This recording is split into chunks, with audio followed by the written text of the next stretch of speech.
Hare Krishna, Radhe Radhe. Welcome back to your channel.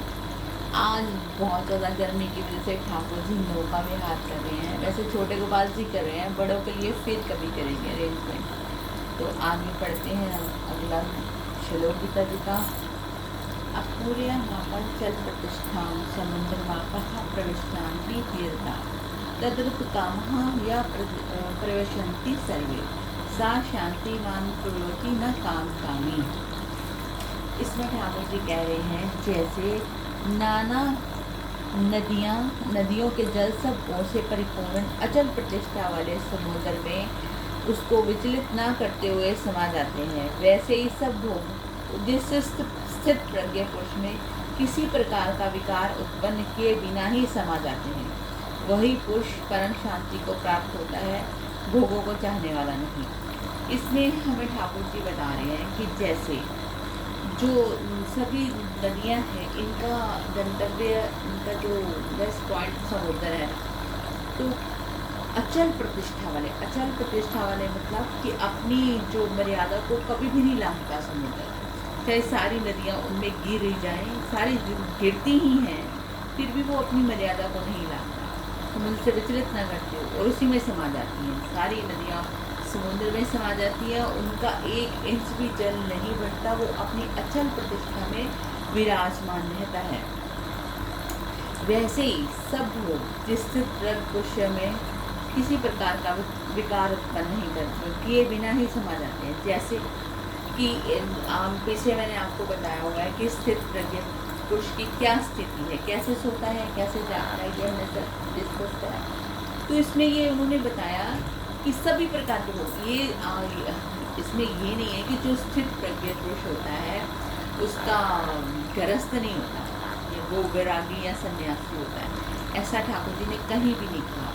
एक गृहस्थ भी हो सकता है, उसमें संतान उत्पत्ति भी है, बच्चों को पढ़ाना भी है, अपने माँ बाप की सेवा करना है, बिजनेस करना है, ये सारे विकार भोग के समान, भोग विलासा, घूमने फिरने जाना है, खाना पीना भी, ये सब चीज़ें उसमें स्थित पुरुष में बिना कोई विकार उत्पन्न किए भी समा जाती। जैसे समुद्र में सभी नदियाँ समा जाती हैं, ऐसे उस पुरुष में किसी प्रकार का विकार नहीं आता। वो हर चीज़ को यही समझता है कि ये मेरे ठाकुर जी का दिया हुआ मेरा कर्तव्य है जो मुझे पूर्ण करना है।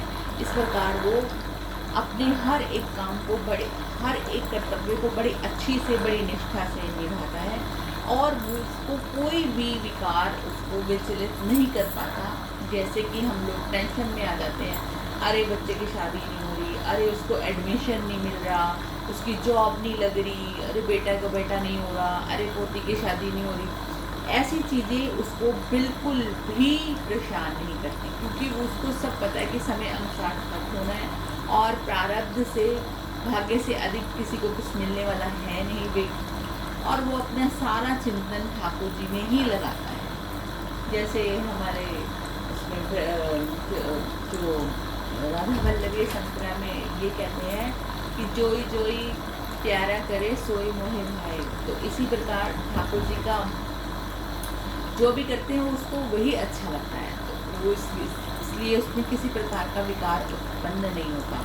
कोई पुरुष परम शांति को प्राप्त होता है, भोगों को चाहने वाला। इसमें ठाकुर जी ने बताया उसी पुरुष को शांति प्राप्त होती है जिसके मन में किसी प्रकार का विकार नहीं और भोगों को चाहने वाले में नहीं होती, क्योंकि उसकी हाय तौबा कभी खत्म नहीं होती। हर किसी को चाहिए पैसा और अपने घर का स्वास्थ्य और हर चीज़, ये सब भोगों को चाहने वाला। और आज तक कोई दुनिया में ऐसा नहीं हुआ जिसकी सारी इच्छाएं पूर्ण हो गई हो और उसको सारे भोग प्राप्त हो गए।